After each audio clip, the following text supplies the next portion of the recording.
In our last video, we looked at the phenomenon of cognitive dissonance, and we reviewed some of the classic cognitive dissonance studies. In this video, we're going to look at the theories that are trying to explain the cognitive dissonance phenomenon. Why do people change their attitudes after certain kinds of behaviors? Leon Festinger's original cognitive dissonance theory claimed that when people experience psychological inconsistency, for example, when they hold two psychologically inconsistent beliefs at the same time, this results in increased physiological arousal and tension that is unpleasant. That motivates the person to change their attitudes or beliefs in some way to reduce the psychological inconsistency and thus reduce the unpleasant arousal. Let's apply this theory to the classic study by Festinger and Carlsmith. Remember, this is the study where participants were asked to lie, to tell the next participant that the study was really interesting, when in fact it was very boring, and in one condition they were paid $20 to lie, and in another condition they were paid $1 to lie. In the $20 condition, people had the following beliefs. The task was boring. I said it was interesting. I was paid $20 to say that. Festinger would argue that those beliefs are not psychologically inconsistent, that they are psychologically coherent and do not cause an increased physiological arousal. Therefore, there's no motivation to change your attitudes and say that the task was in fact interesting. But in the $1 condition, the participants had the following beliefs. The task was boring. I said it was interesting. I was paid $1 to say that. Festinger would argue that those beliefs are psychologically inconsistent, and this psychological inconsistency results in an unpleasant physiological arousal that motivates people to change their belief. In this case, they change the first belief and say that the task was in fact interesting, or at least not as boring, to try to reduce the psychological inconsistency. Now let's apply the theory to the Aronson and Mills study. Remember that this study involved female participants having to do either a mildly embarrassing task, the mild initiation condition, or a very embarrassing task, the severe initiation condition, in order to participate in a group discussing sex. Then when they actually got a chance to listen to the group discussion, it was incredibly boring. The participants in the severe initiation condition rated the group as more interesting than the participants in the mild initiation condition. How would Festinger's theory explain this? In the mild initiation condition, the participants were thinking, the discussion was really dumb. I went through an easy initiation to join this dumb discussion. Festinger would argue that those beliefs are not psychologically inconsistent. They are psychologically consistent, so there's no motivation to change their beliefs. But in the severe initiation condition, participants had these thoughts. The discussion was really dumb. I went through a very embarrassing initiation to join this dumb group. Festinger would argue that those beliefs are psychologically inconsistent, which results in unpleasant arousal, causing the participants to change their beliefs. In this case, they come to believe that the discussion was somewhat interesting to reduce their psychological inconsistency and thus reduce the unpleasant arousal. Festinger's theory is focused on the idea that we're striving for consistency, cognitive and psychological consistency, and when we have psychological inconsistency, that creates psychological tension and physiological arousal, which motivates us to change our beliefs and attitudes. But you might quite reasonably ask, what is psychological inconsistency? Certainly, Festinger could say that in this case, people's beliefs are psychologically inconsistent, while in this case, they are not psychologically inconsistent. But what is it that makes something psychologically consistent or inconsistent? There used to be a joke that if you wanted to know whether your cognitive dissonance study would work, you would ask Festinger, because he always knew. But a theory needs to have a formal way to know what makes something psychologically inconsistent and what makes it not psychologically inconsistent. One way to approach this question is to identify the characteristics necessary for the cognitive dissonance phenomenon empirically. Later researchers, Cooper and Fazio, went back through the cognitive dissonance research looking for the key conditions for the cognitive dissonance effect. What factors must be present to get people to change their attitudes after engaging in a counter-attitudinal behavior? They found that there were 4 conditions that had to be present in order to get the dissonance effect. Their new look or revised cognitive dissonance theory claims that a person will change their attitudes if these conditions are met. First of all, the behavior has to result in some unwanted negative consequences. That is, something bad results from my behavior. Second, this negative consequence has to be something the person is personally responsible for, that it's my fault that this bad thing happened. There are two components of personal responsibility. First of all, to feel personally responsible, I need to see my behavior as freely chosen. If I think somebody made me do the behavior, then it's not my responsibility anymore. It's not my fault. Second, I have to have been able to foresee the harmful consequences. So if these harmful consequences just came out of nowhere in a way that could not be foreseen, then we don't get the dissonance effect. The third necessary characteristic is that the person has to experience some physiological arousal. I am keyed up and experiencing increased tension. And finally, the person has to attribute that arousal to their behavior. So not only am I physiologically keyed up, but it is because of what I did, not, for example, because of some other factor like a drug. So let's look at the Festinger and Carlsmith study to see whether these conditions are met. Remember that this is the study where people were asked to lie and tell the next participant that the study was interesting when in fact it was really boring and they were paid either $1 or $20. Were there unwanted negative consequences of their behavior? Yes. Lying to the next participant might encourage them to agree to participate in a really boring study. These may not be severe negative consequences, but there is still the potential for harm to the next participant, even if it is just hours of boredom. Were people personally responsible for their choices? Yes. Their behavior was freely chosen. The participants were not forced to lie. They were merely asked to lie and then paid for their lie. Could they reasonably predict that there might be harm from their choice? Yes. It is reasonable to expect that if I lie to the next participant, that might affect their willingness to participate in the study. They could know the possibility of that harm in advance. It's harder to know whether there was physiological arousal since the researchers didn't measure that. We don't know whether people were keyed up, and we don't know if they attributed the arousal to their behavior. However, there might well have been physiological arousal. So this study does seem to fit the new look cognitive dissonance theory. So basically, this theory is saying that people will change their attitudes if they engage in a counter-attitudinal behavior that has unwanted negative consequences for which they feel personal responsibility because their behavior was freely chosen and they knew in advance, or could have known in advance, that harm could result from their behavior. They feel physiological arousal, and they believe that arousal was caused by their own behavior. There are two major debates surrounding this theory. One has been an empirical debate, asking whether these conditions really are always necessary for the cognitive dissonance phenomenon. While Cooper and Fazio found that these conditions are often necessary, there have been some studies that seem to indicate that they may not always be necessary. Is physiological arousal necessary? Are negative consequences necessary? For example, one study asked participants to drink a bad-tasting beverage, and the researchers either told them, no choice, or asked them, high choice, to write a statement saying that they liked the drink, a statement that the participants were then told to throw away. Then they were asked how much they really liked the drink, and those in the high choice condition liked the drink more than those in the no choice condition.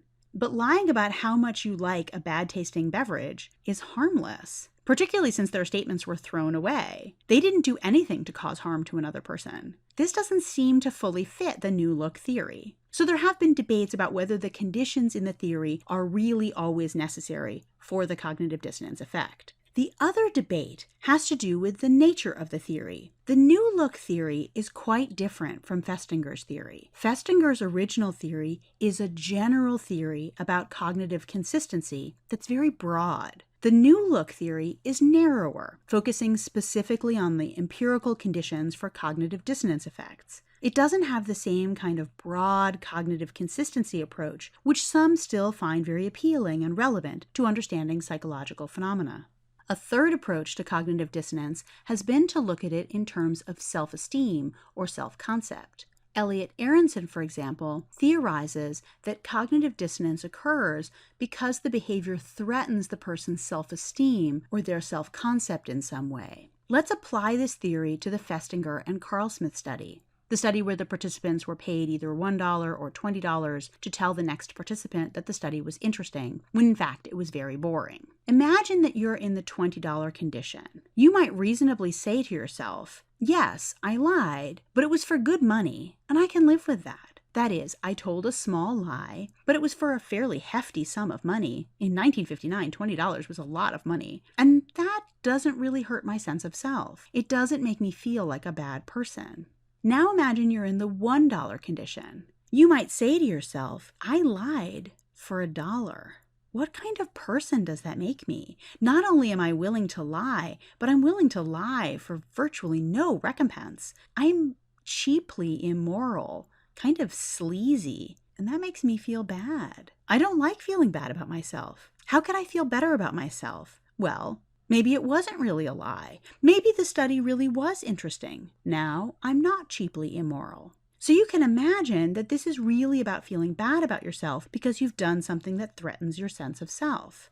How would this theory explain the Aronson and Mills study? In this study, the female participants are given the opportunity to participate in a group discussion of sex, and they have to go through an initiation that is either mild or severe. Imagine that you're in the mild initiation condition. You might reasonably say to yourself, okay, that group was really dumb, but I didn't have to suffer to get into it, so it wasn't really costly, and I feel okay about that. Now imagine that you're in the severe initiation condition. You might say to yourself, I suffered to get into this dumb group. I must be stupid. I'm an idiot because I did such an embarrassing initiation to get into this really stupid group. Feeling like an idiot is a threat to your self-esteem, so you might change your beliefs.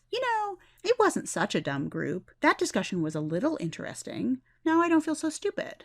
According to the self-esteem theories, then, the core element of cognitive dissonance is how it affects your sense of self. Is this behavior somehow threatening to your self-concept or your sense of self-worth? This might remind you of Freud's concept of rationalization. Rationalization is one of the defense mechanisms that helps protect our sense of self. When you do something wrong, and you know it's wrong, that threatens who you are as a person. So instead, you change your beliefs to make your behavior seem less bad. If the self-esteem theories are correct, you could argue that cognitive dissonance is an example of rationalization. The other thing this theory implies is that if you allowed people to affirm their sense of self, even in another domain, that could reduce the dissonance effect. Imagine that you're in the severe initiation group in the Aronson and Mills study, and you feel so stupid about having to work really hard to get into a dumb group. Before I ask you to evaluate how interesting the group was, though, I give you the opportunity to write about something you do well. You write about how you're a really good musician or you're a really good listener. That is, you affirm your sense of self in another domain, which helps boost your self-esteem. You don't feel so bad about yourself because you've affirmed your sense of self, and so you don't need to change your attitude about the group to feel better about yourself. There have been a number of studies by Claude Steele and others that show that self-affirmation reduces the attitude change you get in cognitive dissonance studies, which supports the self-esteem theories.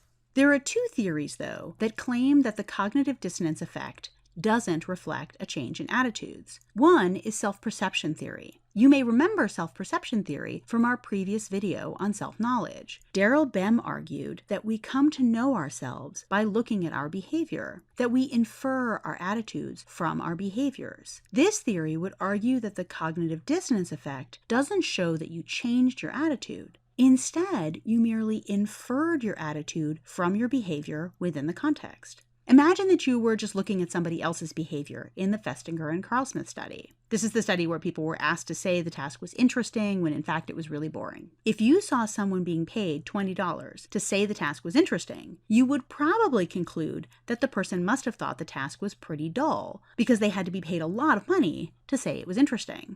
So if you were in the study and you were just inferring your attitude from your own behavior, you might say to yourself, this study must have been pretty dull if I had to be paid $20 to say that it was interesting. So you might rate the task as dull, not because you thought it was dull beforehand, but because you're just inferring your attitude from your own behavior. But in the $1 condition, you might say to yourself, well, I must have found this task interesting if I told someone else it was interesting for so little money. That is, I wasn't paid very much to say it was interesting, so I probably thought it really was interesting. Self-perception theory is arguing that the person isn't changing their attitude, but instead they're just coming up with their attitude for the first time because they're asked about it. By merely looking at their behavior in context, they would infer different attitudes in the different experimental conditions, showing the cognitive dissonance effect. The impression management theory is also arguing that we're not changing our attitudes,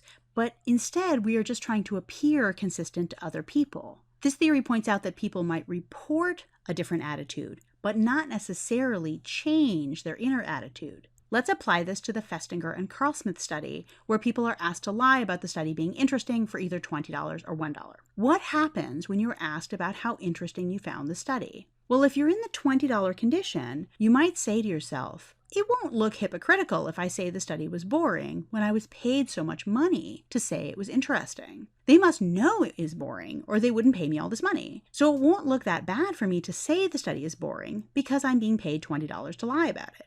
But if you're in the $1 condition, you say to yourself, I'll look like a hypocrite if I say it was boring when I was paid so little money to say it was interesting. So I'll go ahead and say it was interesting, even though inside I still know it's boring. So here the person isn't changing their attitude inside. They're just changing what attitude they report to the experimenter so that they look consistent to the other person. Both the impression management and self-perception theories are saying that people really aren't changing their attitudes in cognitive dissonance studies, even though it may look like they are. As you can see, there are quite a few different theories that attempt to explain the cognitive dissonance phenomenon. Which one of them is right? One of the key differences between the theories is the role of physiological arousal.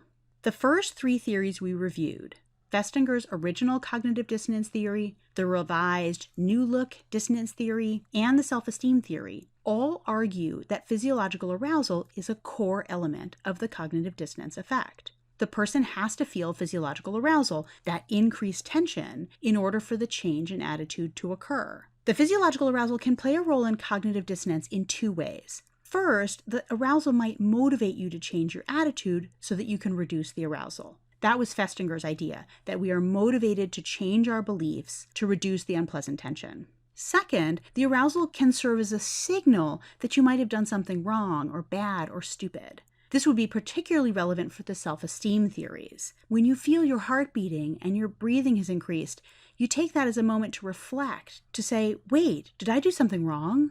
But in either case, the arousal is really fundamental for all three of these theories. If there isn't that physiological arousal, we wouldn't see the cognitive dissonance effect.